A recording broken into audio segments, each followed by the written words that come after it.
Existem muitas histórias e lendas em torno do diabo, o adversário de nossas almas. Muito se fala, mas poucos conhecem a verdade sobre a história de Satanás, antes de sua queda. Compartilharei com vocês o pouco que entendo a respeito do assunto.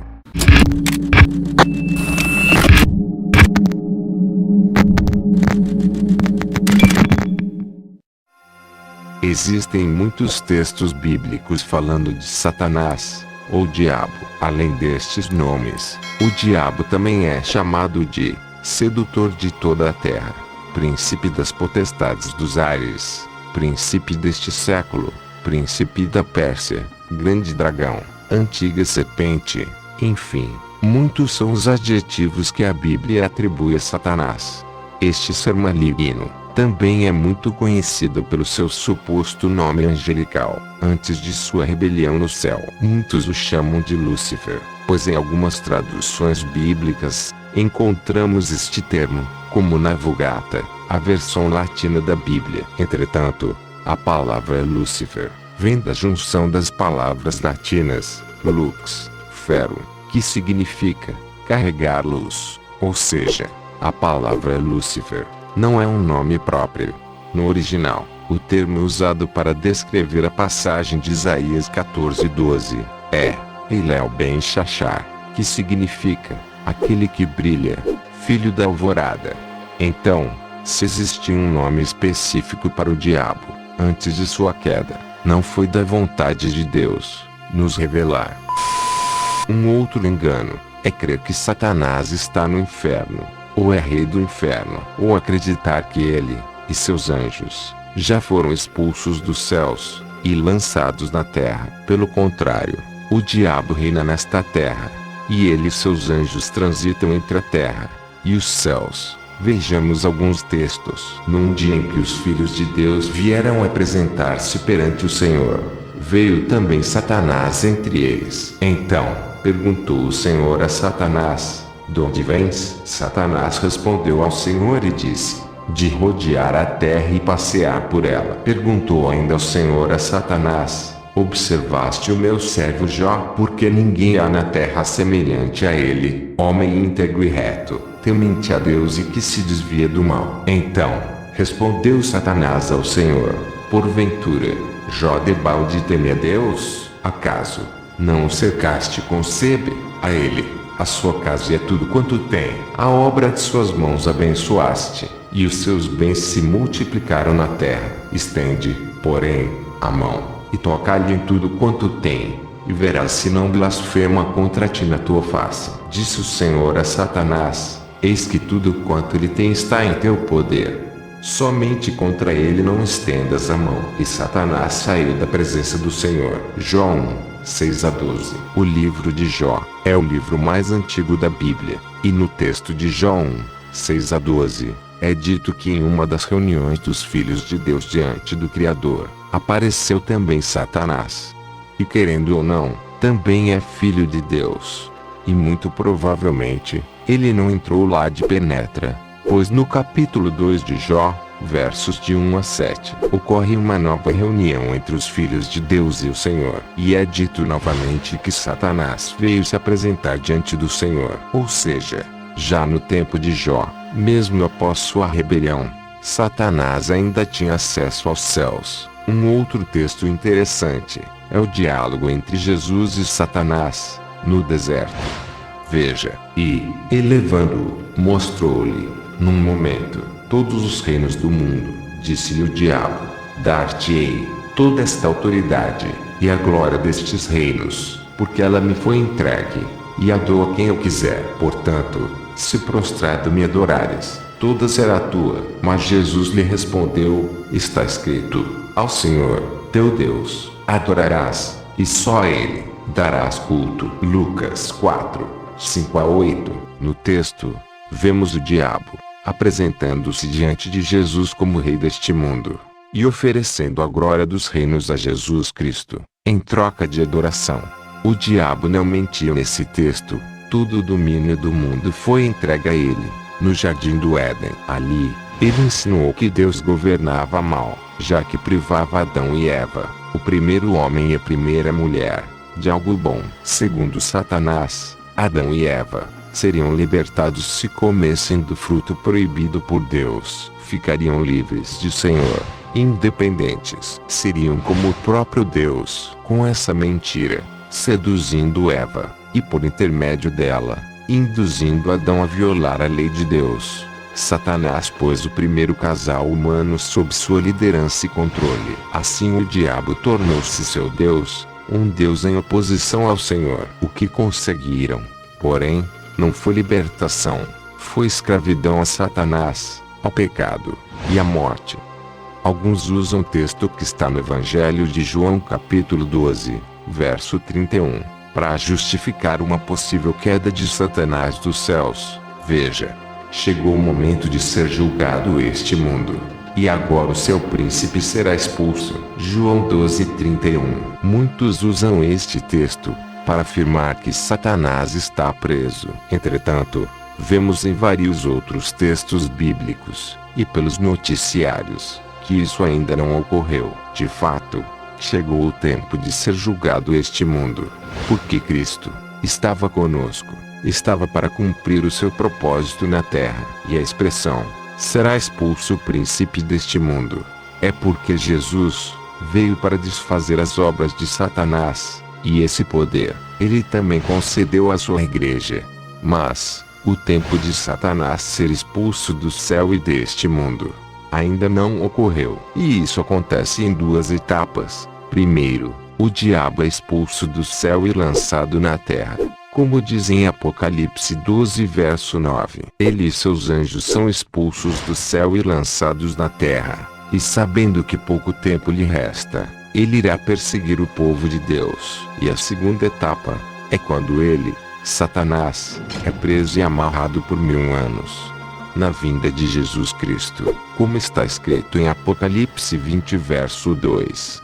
E Paulo confirma a derrota de Satanás na cruz, em sua carta aos Colossenses. Veja, e, despojando os principados e as potestades, publicamente os expôs ao desprezo, triunfando deles na cruz. Colossenses 2:15.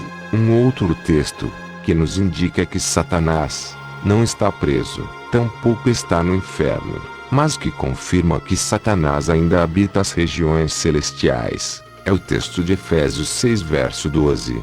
Veja, porque a nossa luta não é contra o sangue e a carne, e sim, contra os principados e potestades, contra os dominadores deste mundo tenebroso, contra as forças espirituais do mal, nas regiões celestes. Efésios 6:12. Note que Paulo fala de espíritos dominadores deste mundo, e que habitam nas regiões celestiais. Se Satanás estivesse preso, Paulo não diria que espíritos malignos governam este mundo. E se Satanás e seus anjos realmente estivessem no inferno, o texto falaria de forças espirituais do mal, nas regiões infernais.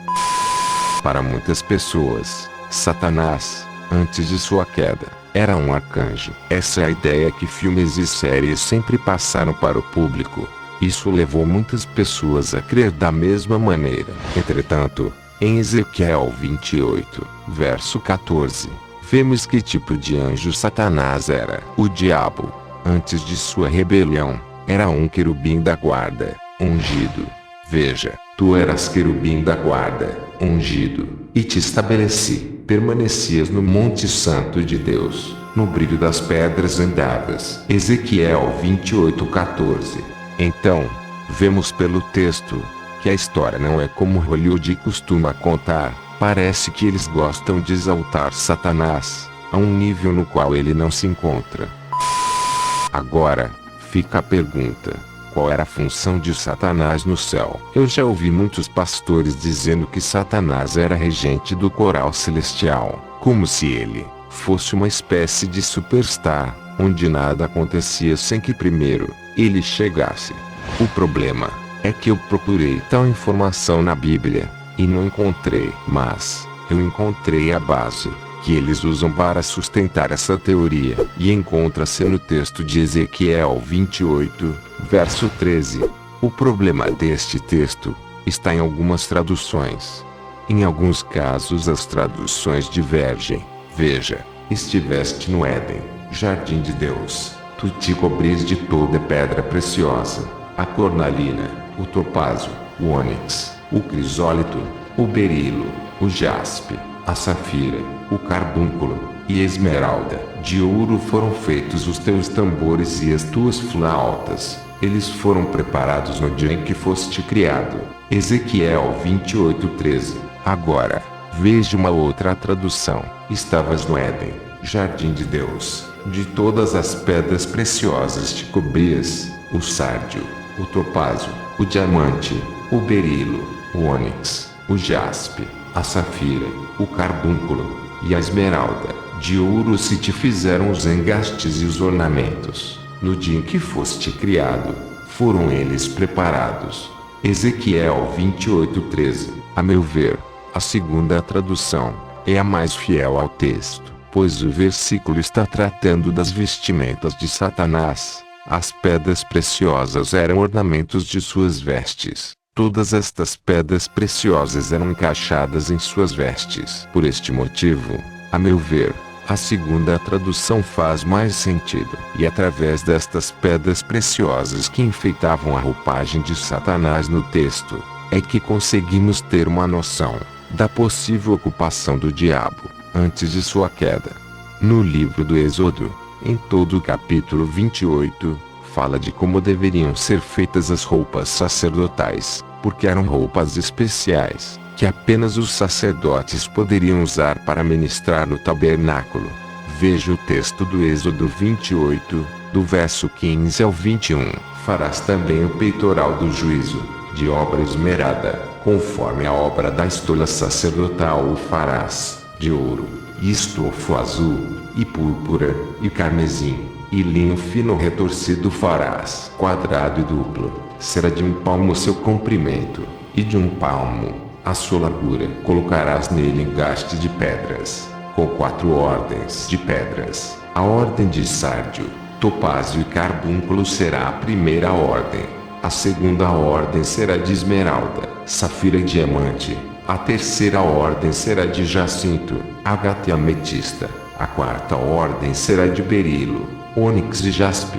Elas serão guarnecidas de ouro nos seus engastes. As pedras serão conforme os nomes dos filhos de Israel, 12, segundo os seus nomes. Serão esculpidas como sinetes, cada uma com seu nome, para as 12 tribos. Êxodo 28:15 ao 21. Repare que as mesmas pedras preciosas que compunham o peitoral do sumo sacerdote terrestre são as mesmas pedras preciosas que Satanás usava, segundo o texto de Ezequiel 28 verso 13. A única diferença é que no peitoral do sumo sacerdote terreno, segundo a ordem de Levi, 12 pedras preciosas compunham o peitoral do sumo sacerdote, representando as 12 tribos de Israel. Em Ezequiel 28, são citadas 9 pedras. Não contém o jacinto, a ágata e a ametista. A meu ver, essa semelhança não é mera coincidência. Deus não falou de cada pedra preciosa que compunham a vestimenta de Satanás, apenas para mostrar uma vaidade excessiva, mas creio eu, que foi para que lembrássemos das vestes do sumo sacerdote terreno. Agora, vamos continuar a leitura de Ezequiel 28, do verso 14 ao 18.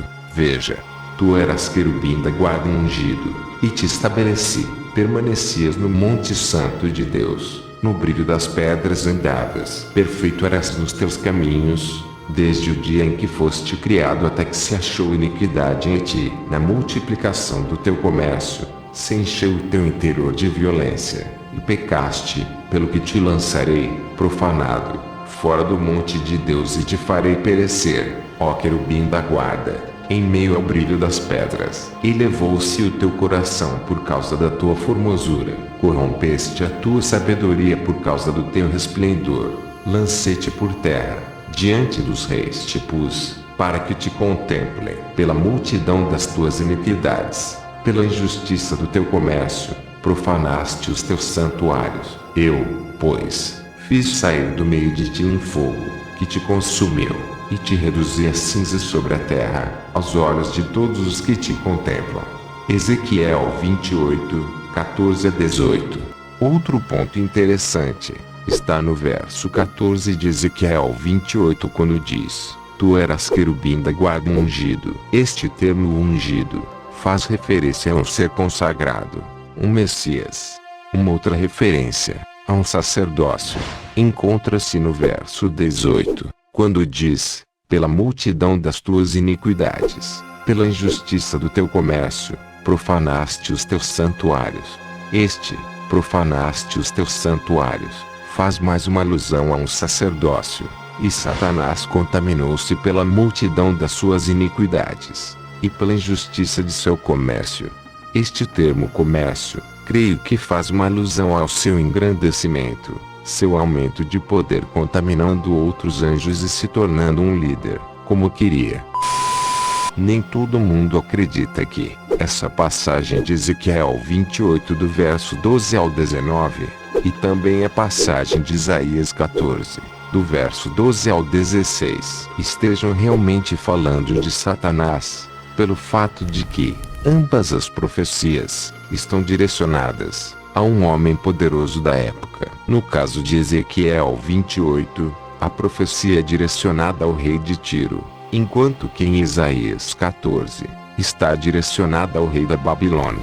Entretanto, existem atributos em ambas profecias que não se encaixam a homem nenhum, como por exemplo, em Isaías 14, verso 12, quando diz: Como caíste do céu, ó estrela da manhã. Com certeza isso não é para um homem comum. Ou no caso de Ezequiel 28, quando diz, por exemplo: Tu és o sinete da perfeição. Estavas no Éden, jardim de Deus. Tu eras querubim da guarda ungido. Permanecias no monte santo de Deus. Perfeito eras nos teus caminhos. Enfim, todos estes são atributos que, pelo menos para mim, não se enquadram a nenhum homem mortal. É como se Deus estivesse usando um personagem da época para lançar uma profecia, e ao mesmo tempo, jogando luz sobre o que aconteceu no passado com Satanás. É óbvio que esse suposto sacerdócio de Satanás não é uma certeza absoluta, mas sim uma possibilidade, que para mim faz muito mais sentido do que a história tradicional do diabo, sendo um regente de coral celestial que conhecemos. Espero que tenham gostado do vídeo, e até a próxima.